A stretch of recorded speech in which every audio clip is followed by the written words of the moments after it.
Good evening. Welcome to the July meeting of the Naperville Astronomical Association. I'm Drew Carhart, the current president of the club. As our introduction, I would like to point out that we are an amateur astronomy club located in the suburban Chicago, Illinois area, and we're happy that you can join us tonight.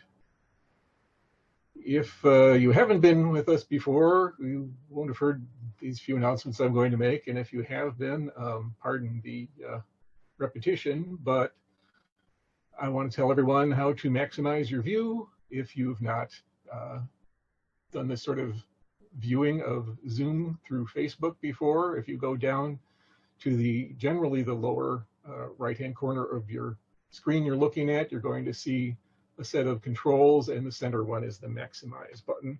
That'll give you a larger screen to view the presentation with. If you have any questions during tonight's presentation, we have two different ways that you can pass them along to the speaker. If you're viewing us on Facebook, you can just put your questions in the comment section, and our engineer for the evening, Jim, will pass the ones along to our speaker that he thinks are fitting to go with the talk. If you aren't on Facebook, you can send us emails to the address shown here, questions@naperastro.org. And Jim's also following that account and to pass those queries along to our speaker. We also welcome you to use that address or the comments section to send us any comments or suggestions afterwards about what we can do to improve our programming. Before we get to our speaker, I just wanted to run briefly through some upcoming events. We have our fundamentals program 2 weeks from tonight, normally on the third Tuesday of each month. This month, continuing our summertime series program, we try to do family-friendly things in the summer, and this month's program is going to be on star stories, or the stories in the constellations. Next month's regular meeting on August 4th the program will be on the search for Planet 9. And of course, both of these upcoming programs are going to be presented in the same format that we're doing tonight, with the streaming available through Facebook and embedded on our club website. That's until further future notice. If you want to keep up with what we're doing otherwise and can't remember these things, you can always go to our website, naperastro.org, and the calendar page has things listed. We'll also post if we have any updates or changes there. We're also still continuing to do pop-up events, mainly observing related things. We've done a few sessions out looking at things in the nighttime sky from our observatories. We're going to continue doing that. We might well even be doing one this week if the weather cooperates, perhaps tomorrow night, Wednesday evening. We've done daytime ones on the sun that we will continue to do too. Since these are weather-related events, they have to just be clear out, and we can't tell a week or 2 or 3 in advance when those dates might come along. We're doing them as pop-up things that we'll announce the day of or the day before of, and we'll put those announcements on Facebook, and for members of the club, we'll put them on the club message board when we're fairly certain that the weather outlook is good.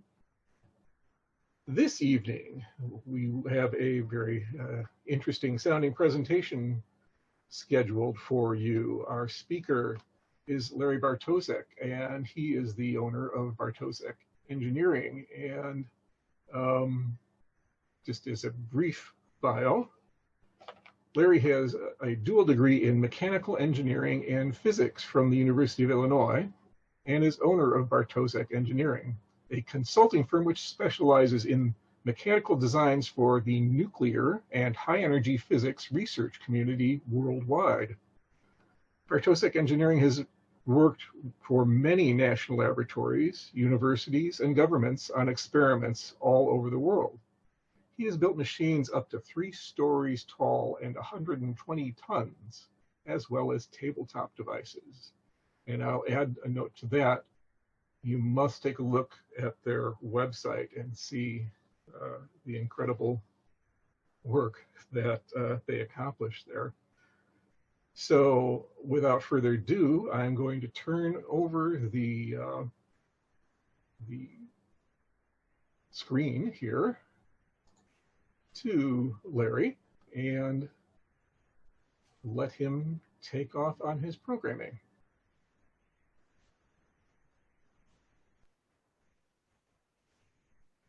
All right, good evening. And so we're going to talk about the connection between the periodic table and astronomy. And we're going to talk about a few things. What's the relationship between astronomy and the periodic table? We're going to talk about a brief history of the universe. And we're going to look at how does looking at atoms on Earth tell us anything about things we see in our telescopes. And that has to do with spectroscopy and redshift. And where do the elements come from? How do the elements affect the life cycle of a star? So we're going to go from microscopic to macroscopic and back and forth. And so the basics. The basics, everything we've ever learned about anything in the sky comes to us through the photons, okay? Reaching us from objects out in the universe. We can go out now in this century, in the last few decades, we can probe our solar system with machines, and we can even return samples to understand the chemistry of other objects in the solar system. But we can't touch the stars. We can't touch anything outside of our solar system. It simply takes too long to get there. So we had to learn how to interpret what is coming in starlight.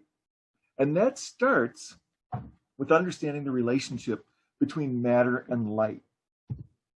So let's start with a very boiled down history of the universe, starting with the Big Bang, okay? There was a period of time when we think there was nothing, and then something happened to change the nothing, and it blossomed out and expanded very quickly in the inflationary period. And then we end up with this period right around here, 380,000 years after the Big Bang, where the expansion has gone far enough that there's the cosmic microwave background comes from there. And then there's the Dark Ages. And the Dark Ages happened for two reasons, basically. One, the universe was too dense and too hot for light to go a significant amount of distance. Light was bouncing between particles very quickly. And it was also a dark age because there were no stars. The first stars started to form 400 million years after the Big Bang. And so since that time, we've had galaxy formation, we've had the development of the planets and so on. And looking at it in a little more detail after the 10 to the minus 43 seconds of the Planck era, there were distinct periods of history that tended to happen in very short periods of time. And so, for example, you can see there was a period of 3 minutes after the start of the Big Bang where basically all the protons, neutrons, electrons, and neutrinos happened. And at that point, most of the antimatter was gone. There was a slight imbalance between the matter and antimatter, and all the antimatter was consumed, and what was left over were the particles that make up the universe that we see. So that was, and you can basically do very simple calculations that describe how much of each of the elements was formed in that first 3 minutes of nucleosynthesis. So then the universe is expanding and cooling after about 500,000 years, and you get nuclei. The electrons are still not bound into atoms. And then after that, the universe has cooled enough, and it's that 380,000 to 500,000 years is what is shown here. But that period when the universe has cooled enough that electrons have combined with the nuclei to form neutral atoms, and all of a sudden the light escapes, and the light flashes across the universe. And that light, which started out as gamma radiation back in this period of the beginning of the universe, is now very low energy microwave radiation, the cosmic microwave background. And you can, and we've learned so much from studying the light, the photons in that microwave background. So you talk about the three major eras of the universe so far. The first one, the radiation era. Each one of these bullets covers a period when there were layers in the previous image, like when the nuclear force freezes out, the particle era, the era of nucleosynthesis. The first few eras are all way less than a second, a small fraction of a second. And then at the end of the radiation era, photons dominate the universe. That's when the cosmic microwave background gets out and spreads across the universe. Then you have the matter era. You have atoms forming neutral atoms, and the first stars are born. And then after that, and there's a lot of controversy about step 3 here, the dark energy era, and we'll talk about the expansion of the universe and what happened about 9 billion years after the Big Bang. And how do we know about that? So the real question is, how do we know anything about the first moments after the Big Bang? Well, all the work in particle physics for the last century informs our understanding of these early moments of the Big Bang. I used to work at Fermilab, and the Tevatron, which was a 4-mile circumference synchrotron, used to, but now all that work is done at the Large Hadron Collider at CERN, because once CERN came online, there was no reason to keep running the Tevatron. Those big collider machines recreate the conditions inside their detectors that are within 10 to the minus 12 seconds after the Big Bang. And at the LHC in particular, we're talking about 13 trillion electron volt collisions between protons. The temperature of the universe at the time that they're simulating was about 10 to the 16th Celsius. We don't have a name for that number. It's just a big number. The size of the universe was approximately 10 million kilometers at that point. That fits inside the orbit of Mercury, okay? And the energy of the collision points in these detectors at the LHC makes the sun look cold, because the sun's temperature is only a few million degrees. We have names for that, okay? We can't build a powerful enough accelerator on Earth to go much before this time. You simply can't build magnets strong enough unless you start making machines that begin to go around the entire circumference of the Earth. After that, you have to build a particle accelerator somewhere in the solar system. But the key thing to remember is that the early universe was much simpler than it is today. It's much easier to understand, much easier to write equations that describe the motions of particles and the interactions of particles. So what do you need to start building particles and building elements is you need only 4 forces. You can describe everything that physics knows about today with these 4 forces. We start with the weakest force, gravity. And people talk about, why is gravity that weak? Compared to the strong force that holds the nucleus together, that number, 10 to the minus 39, is tiny, okay? The weak force is the force that controls radioactive decay. And then the electromagnetic force, which is all of chemistry, all of biology, all of chemistry comes from the electromagnetic force. The strong force is the nuclear force, the force that holds the nucleus together.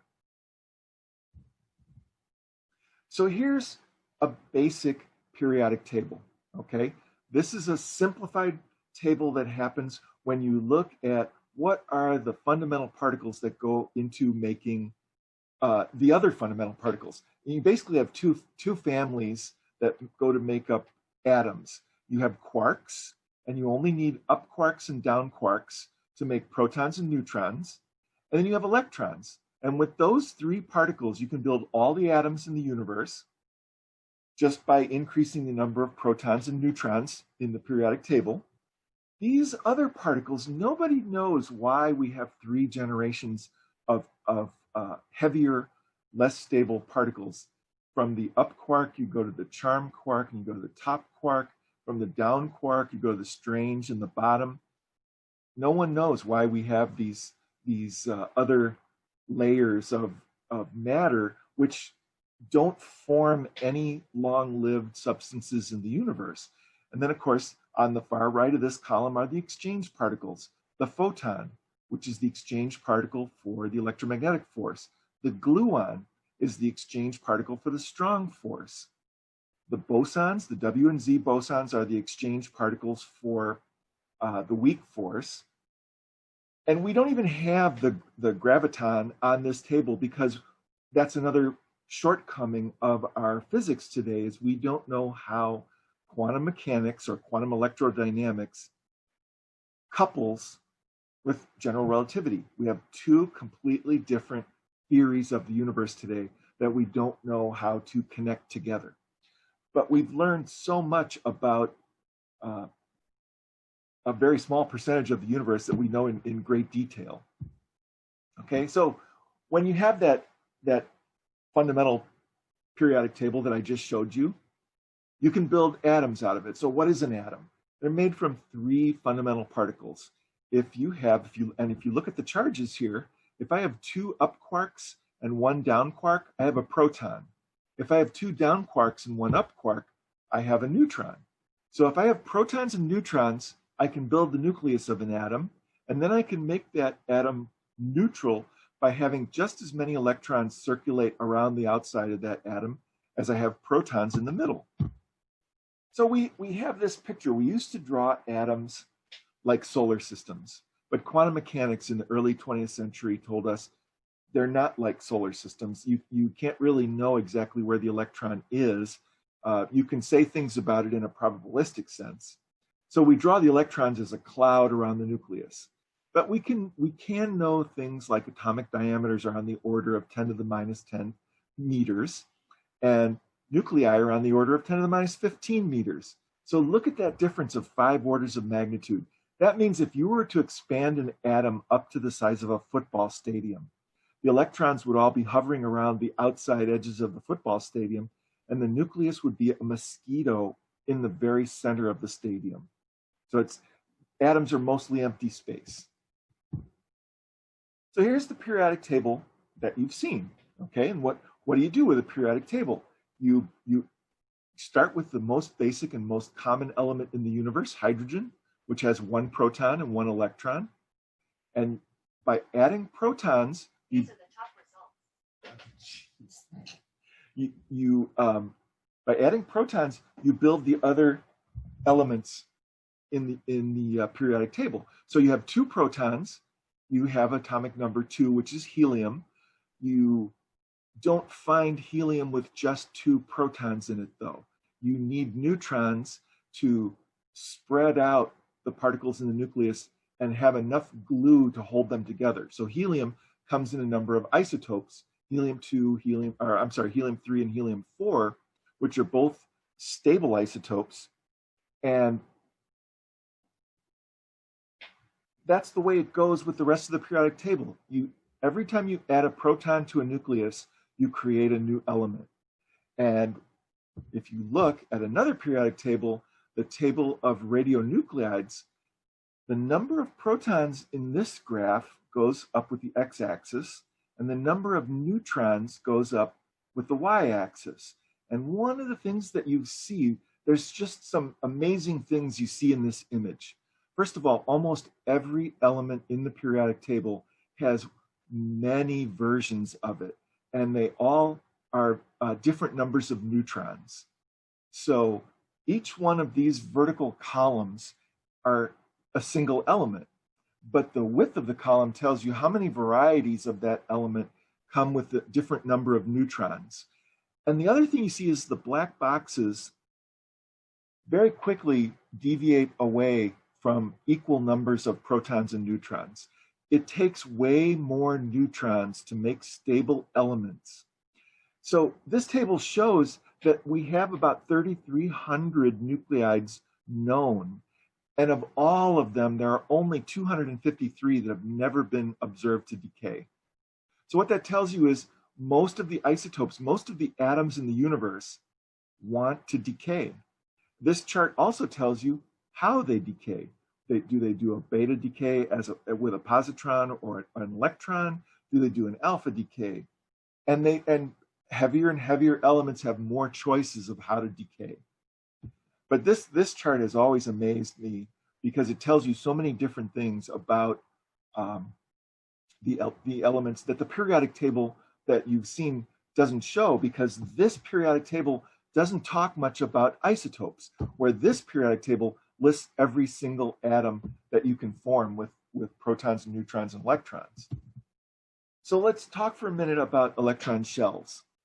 This is a very handy chart that I got from a periodic table handout you can buy at American Science and Surplus. And it shows that there is a structure to the electron shells around the atom. And this is something we really didn't appreciate before quantum mechanics. But energy levels in the atom are discrete, they're quantized, okay? And as you increase the number of protons in a nucleus and you need more electrons that surround that nucleus to make it a neutral atom, you get more and more complicated structures. And an electron can't occupy the space between the first shell and the second shell. And there's a simple reason that quantum mechanics shows us for that. The way to think about the shells is that electrons have a wave nature. And the first fundamental, the lowest energy shell of the atom is this first fundamental harmonic, okay? And so the electrons represent standing waves around the nuclei. And if you're not a standing wave, that wave pattern will either destructively or constructively interfere until it just goes away. So electrons can make transitions between these energy levels, but they can't occupy the spaces in between. And that is where the light comes from. That's the whole trick about learning things about the universe from starlight, is looking at these transitions. So electrons that jump levels around an atom give off light of certain colors. And we use hot gases on Earth of different pure elements to look at the colors that are formed. So for example, what's kind of amazing is we actually see in a very narrow band of the electromagnetic spectrum, but atoms are capable of giving off wavelengths that are far longer than we can see in the infrared, in the radio, and so on, and far shorter. That they give off X-rays that we can't see in the far ultraviolet. So when an atom heats up, the electrons can jump to higher energy levels by absorbing radiation, by absorbing photons, and when they randomly then give off that radiation as they cool and release those electrons. So we see these various colors. And what you see in this black bar here would be an emission spectrum where you've just got a single hot gas, a single element hot gas giving off these various colors. And down here, you'd have a very hot white light source in between, or rather, you'd have a cold gas in between you and the hot source. And so this is an absorption spectrum. If there's a colder gas, it's going to absorb certain frequencies of light and appear as black lines in the spectrum. So if you look at a spectrum of pure white light, like the rainbow, you won't see the Doppler shift. If you have a continuous band of colors, the Doppler shift doesn't mean anything. You need markers in the colors of the rainbow that are fixed. And every atom in the periodic table absorbs or gives off light at these specific wavelengths. So these are our markers. And we get this same color pattern measured in labs all over the world. These atoms are measured in a motionless or a fixed reference frame with respect to the lab. The atoms are effectively not moving very fast. When you start seeing these frequencies shift, we call it the Doppler shift. It's observed when we see the colors of light coming from atoms in distant stars and galaxies at different wavelengths than we measure on Earth. And the change in wavelength is caused by the source moving either toward or away from us. We refer to it as the Doppler shift because it sounds like what happens with sound when a train whistle or a police car is coming towards you. The sound of the siren or the train whistle sounds of a higher pitch. It's a higher frequency sound, and as the car or train passes you, the sound goes down in pitch, and then as it pulls away from you, it goes down in pitch even further. That's the Doppler effect. That's going on in starlight from every object that's in the universe that we can see in our telescopes. And by looking at these absorption spectra or emission spectra, if the frequency of light in the pattern, so you can't just do it with one line in the pattern. You need to know what element you're looking at by looking at a group of patterns, a group of lines. And for example, in the laboratory reference, you'd have this pattern down here with two lines close together and then these two spaced slightly further apart. And then if you measure the frequency shift for objects that are close to you, it'll just look slightly shifted. And a nearby galaxy, a slightly larger shift, okay? And these lines are moving in the direction of redness, which means these objects are moving away from you. So very distant galaxies have much higher red shifts than objects that are closer to us because the further away from you, objects appear to be moving faster and faster away from us. I worked on the Sloan Digital Sky Survey telescope at Apache Point, New Mexico. And it's an absolutely fascinating process. The Sloan Digital Sky Survey recorded about a third of the night sky that's visible from Apache Point Observatory. And they created a digital record that's completely available online. You can get data from the Sloan Digital Sky Survey, and you can do analysis with it on your own. And they recorded millions and millions of galaxies and objects.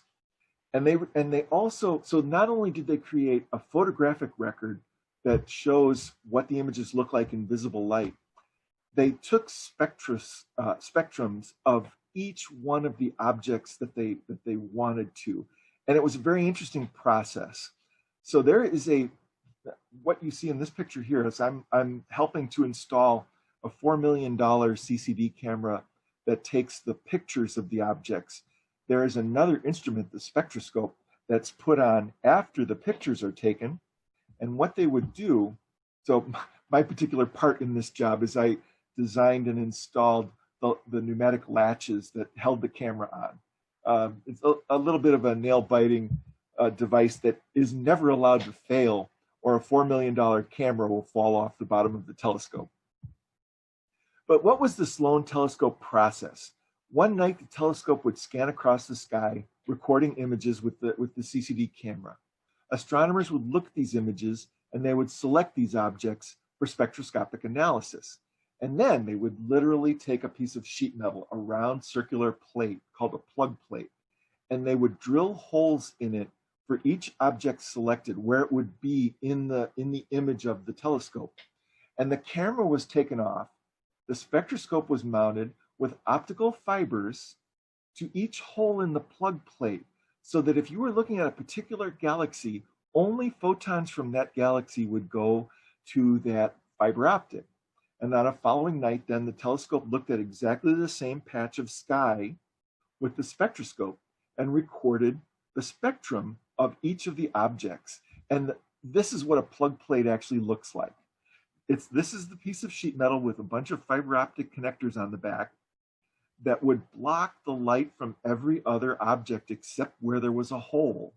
So once you line the telescope up to the point in the sky that it was initially lined up when the picture was taken, only light from a particular object will go through each one of these fibers and be recorded in the spectroscope to be analyzed for its redshift. So, it's a completely manual, labor-intensive process. Someone had to plug each one of the fiber optics into each one of those connectors night after night after night during the data collection. So what were the accomplishments of the Sloan Digital Sky Survey? They created the most detailed three-dimensional maps of the universe ever made. And they created the first map of the dark matter in the universe. And the data is all available. You can look at it. In a sense, it's a replacement to the glass plates that were made at the Wilson Observatory in the 30s. But it's available now. Since it's in digital format, you can copy it, you can get your own version. So, where do atoms come from? We think there are 4 main mechanisms to create atoms. In that first 3 minutes of Big Bang nucleosynthesis, elements up to boron were created, but mostly hydrogen and helium. Those were by far the most abundant elements created. And then as the hydrogen gravitationally bound together into stars, stellar nucleosynthesis happens. Once you have a star, stars fusion creates new elements, and stars make elements up to iron throughout their lives. And then the third step would be explosive nucleosynthesis. And actually, this is a bit of old thinking. We used to think that most of the heavier elements were made during the times when stars explode during supernovae. It turns out there's actually a 5th mechanism from neutron stars colliding, making most of the heavy elements in the middle part of the periodic table. And then the 4th method that's shown here is cosmic ray spallation. Some of the elements in the periodic table, beryllium and lithium, are not well created during nucleosynthesis, and they're not well created in stellar nucleosynthesis. They're actually made of heavier elements being broken apart by cosmic rays. That's where we end up with the beryllium, the boron, and the lithium for the most part.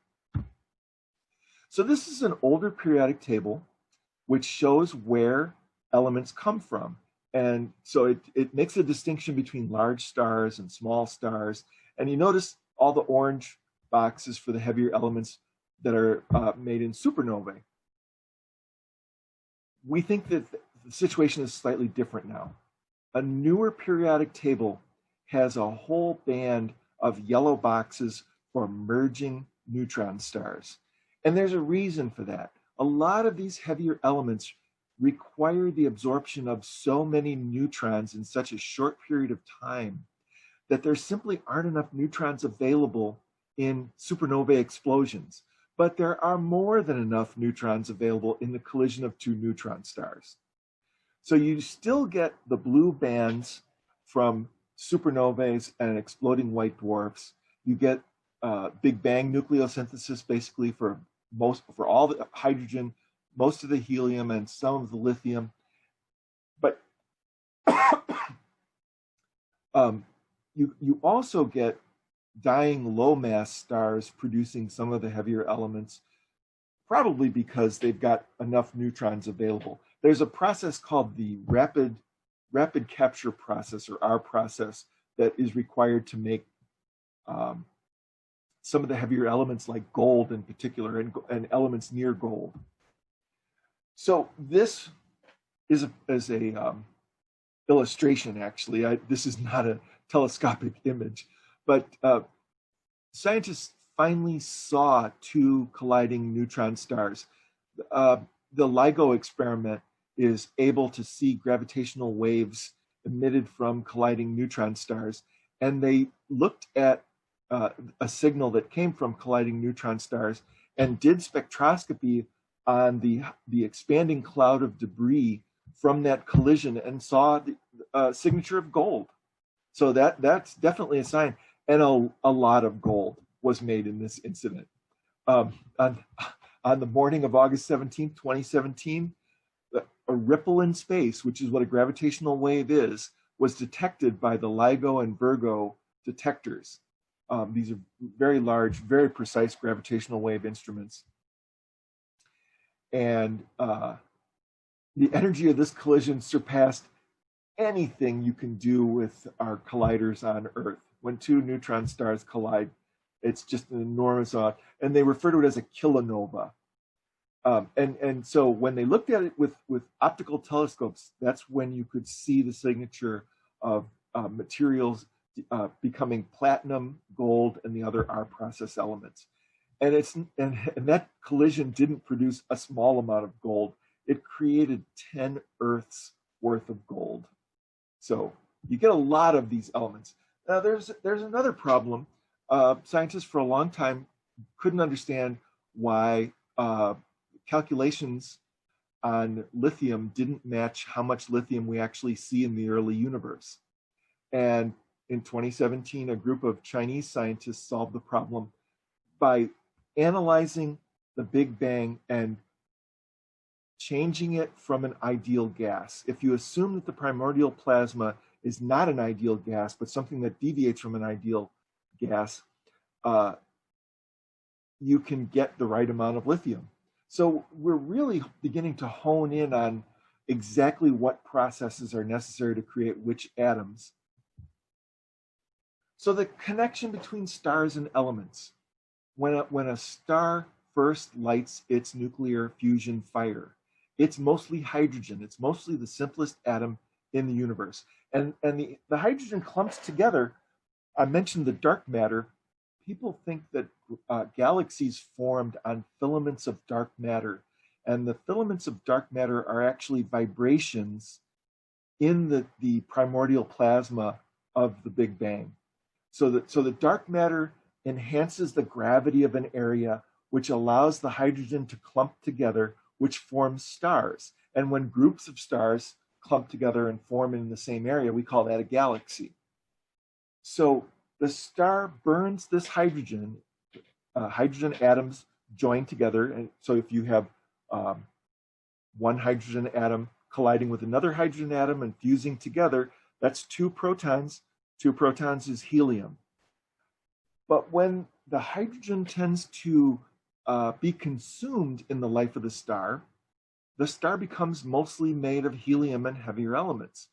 Helium needs more pressure to fuse together to form the next heavier elements in the periodic table. So the star changes size. It changes temperature, it changes its luminosity, and it becomes hotter and brighter and smaller. For the period of time when the hydrogen is beginning to be consumed and it's mostly helium, the star has to contract more to heat up to start burning the helium together. And then as the helium fuses, it forms the transition elements, lithium and beryllium, until it gets past carbon. Carbon is a stable element. And you might say, well, why does the fusion process stop when you get to iron? And the reason for that is when two hydrogen atoms fuse, they give off energy. When two helium atoms fuse, they give off slightly less energy. And as you go up in the periodic table to heavier and heavier elements, you're getting less and less energy out from the formation of heavier and heavier elements. When you get to iron, it's not an exothermic process anymore. To produce iron is an endothermic process, which means that's the end of the line right there. When you start to develop an iron core in a star, the star can't shine anymore. It doesn't produce energy when it produces heavier elements. So the star's core collapses. And depending on the size of the star, different things can happen. And when I talk about different sizes of stars, I'm going to show a series of slides that show what I mean by different sizes of stars. Our sun is considered a medium-sized star, a yellow dwarf effectively. If you put our sun next to other stars in the sky like Sirius, you begin to see Arcturus is vastly larger, Pollux is vastly larger than our star.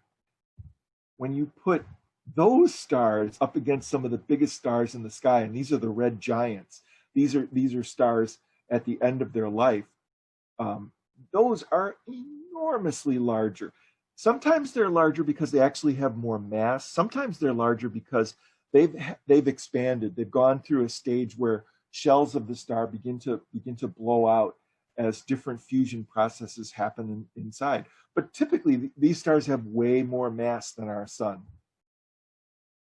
So what's the life cycle of a star like? It starts as a cloud of gas, and not every star follows this life cycle for a variety of complicated reasons.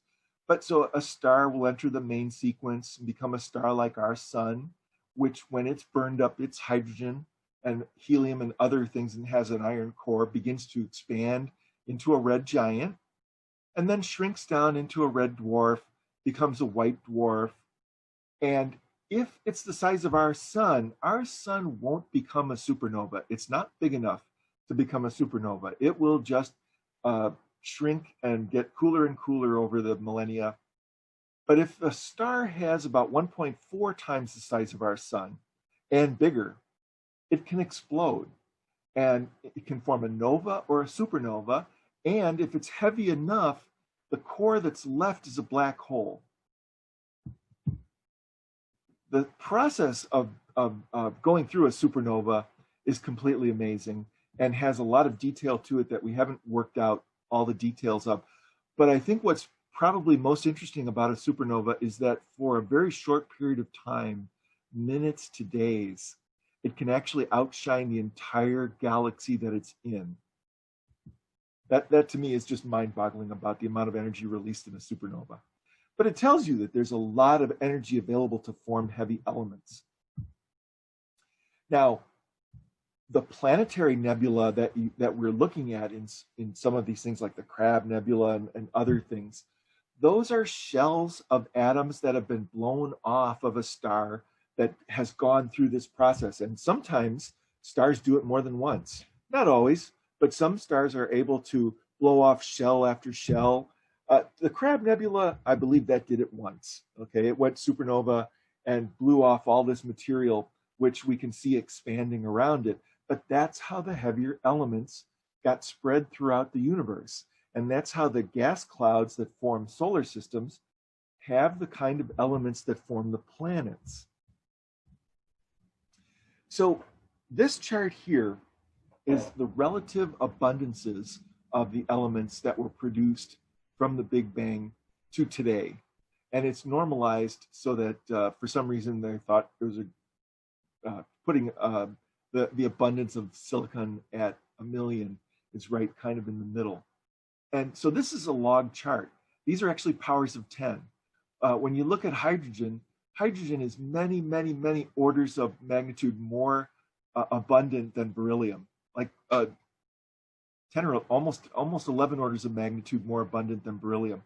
Beryllium and lithium, these are the elements that are difficult to form. And then you go up past carbon, nitrogen, oxygen. But still, we're looking at a fall off of many, many, many powers of 10 to get to the heavier elements. So, another connection between astronomy and the periodic table. How do we know the universe is expanding? Well, Edwin Hubble did a lot of spectroscopy in 1929 and up to 31, looking at nearby galaxies. And he noticed that every single galaxy around us, except the Andromeda Galaxy, has a red shift. And the farther out he looked, the more red shifted the light became. And so further away means they're moving faster. They're more red shifted. And Hubble calculated the rate of expansion of the universe from the red shift. And this is Hubble's graph. So this is the x-axis is distance, and the y-axis is velocity. He shows it as kilometers per second. So he got a value of 68.3 plus or minus 1 kilometer per second. Actually, he got a different value. That's the Hubble constant, which is the expansion rate of the universe, is something that two different methods of calculation give us two different answers. So the Dark Energy Survey has looked at the redshift of a whole bunch of galaxies and gets this number, which is considered a canonical number, 68.3 kilometers per second per megaparsec. So every megaparsec further out in the universe you look, the expansion rate is faster by a kilometer per second. Now, how do we know the expansion of the universe is accelerating? Well, scientists thought that there were certain types of supernovae that they could consider a standard candle. Okay, if you find supernovae of a certain type, they look like they all shine the right amount, the same amount. So if you look at supernovae in distant galaxies and you measure their luminosity, you can calculate their distance by looking at how bright they are, because you know how bright they should be, because all the type 1a supernova should have all had the same intrinsic brightness. And by looking at supernovae at a whole bunch of distances away from us, the unexpected result is that the universe seems to have started expanding about 9 billion years after the Big Bang, faster than it was before. The universe was expanding before, started to look like it was slowing down, and then about 9 billion years after the Big Bang began to expand again. And this graph indicates, the green line indicates that there would have been just a constant expansion. But these data points out here at the higher redshift were what showed people, because the higher redshifts, it's a complicated relationship that basically says stuff is dimmer than it's supposed to be because it's farther away from us. But the fact that it's a lower redshift means it's closer to us. So if it's looking dimmer with a smaller redshift, it's actually further away according to the luminosity of the supernovae. It's kind of an interesting phenomena, but the thing to realize is these galaxies are not actually moving with a real velocity away from us. What's happening is the space in between us is getting larger by a certain rate. That kilometer per second per megaparsec has to do with the stretching of space. And it's actually the case that for the next few billion years, galaxies are going to appear in the sky that right now are slightly farther away than we can see. Their redshift is such that they appear to be moving away from us at the speed of light or faster. But as the universe expands, those galaxies on the edge will briefly appear, and then as the acceleration kicks in, galaxies are going to drop off again. The sky over a period of billions and billions of years will have fewer and fewer galaxies in it as the expansion of space makes them move away from us to the point where they cross the light horizon and we can't see them anymore. Hey, Larry, we have a Facebook question. Okay. I think it's a couple slides back, but Janet asked, how are the different colors related to the nebula colors? That's a difficult question to answer, because a lot of times these colors that we're seeing tend to be computer enhancements, or they tend to have filters laid on them. I am not exactly sure what these nebulae would look like if you were in a spaceship right next to them. And the colors may be representative of different phenomena. And without knowing exactly what filters were used or how they were colorized, I can't actually say. Sometimes distinctions between blue and red are gases that are redshifted or blue shifted. If gases are in the nebula heading towards you, sometimes the image may have a blue tint to it. But typically these are all computer enhanced images. Some of these are taken from the Hubble and other large telescopes. So I can't tell you what the coloration means here. I do know that spectroscopy, which is related to color, is telling us redshift. So by looking at how far the colors have, for example, specific lines in the hydrogen atom have shifted from where they are in the laboratory, that tells you everything you need to know about the amount of redshift. And that tells you about the relative motion between you and the object that gave off that light. But I wish I could answer that question. But I'm sure if you go to an atlas of these kinds of images, it will tell you what the colors specifically mean. Pretty sure they don't look like that if you're in a spaceship right next to them. So anyway, about the type 1a supernova, this is new work from the Sloan Digital Sky Survey. that shows that there are actually several different mechanisms to produce type 1a supernovae. And the downside of this is that the type 1a supernova might lose its standing as a standard candle for measuring galactic distances. And that could change our view of dark energy. And there are actually new models of the expansion of the universe that don't require dark energy to drive the expansion. So some of them have to do with looking at acoustic oscillations in the primordial plasma. I actually give another talk on how we know certain things about the history of the universe, where I go into the cosmic microwave background in more detail. There is so much information in the cosmic microwave background. It's absolutely amazing. And much of our standard model of cosmology comes from looking at that microwave background in more and more precise detection methods. So what do we know? Quantum electrodynamics, fully relativistic theory of matter and electromagnetism, is the most accurate theory in history and is the basis of the standard model of matter. Unfortunately, the matter that we understand the best appears to be about 4.6% of what the universe is made out of. In the current standard model of cosmology, 4.6% are normal atoms, about 23% is dark matter, and all the rest is dark energy. And we have no idea what dark energy is. We don't have even a theory of what dark energy is.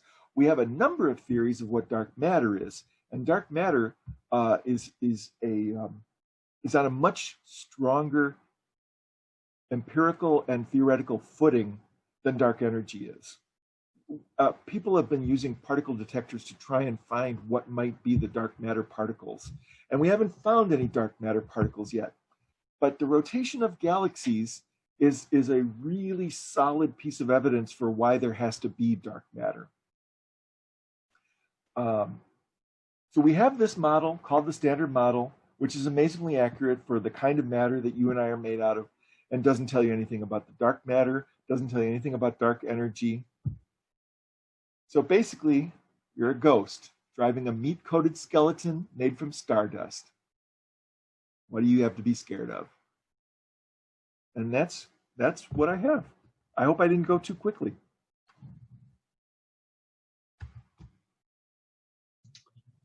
We don't have any more questions on Facebook. Maybe we give just a second to see if anybody comments. Otherwise, Drew, you can pick back up. To wrap up, thank you all for attending. And if you have any thoughts, again, we'd be happy to hear. So send something to this address of feedback@naperastro.org if you like, or you can always use our comments section on Facebook, although I should warn people, we try to keep track of Facebook as quickly as we can, but sometimes if you post things on our page, it might take a day or two for us to get back to you, so we're not ignoring you, but it's another way of reaching us. This presentation will remain for future viewing both on our club website.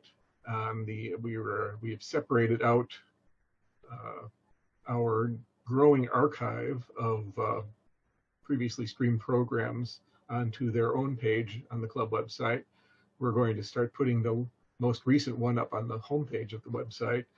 So they're not going to be on the same page as you might be watching on the streaming page right now, but there are links there for things. Also on Facebook, if you are a Facebook user, in our video section there, these sessions of ours are piling up.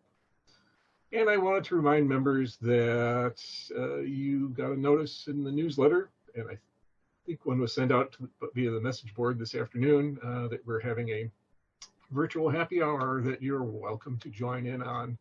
That'll start just a few minutes after this meeting closes.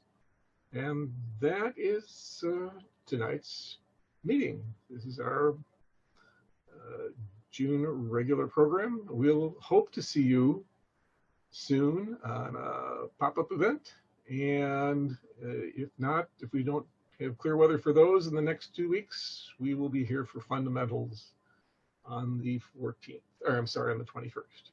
So we'll see you then. Thank you very much for joining us. And I think you have to check us out, Jim.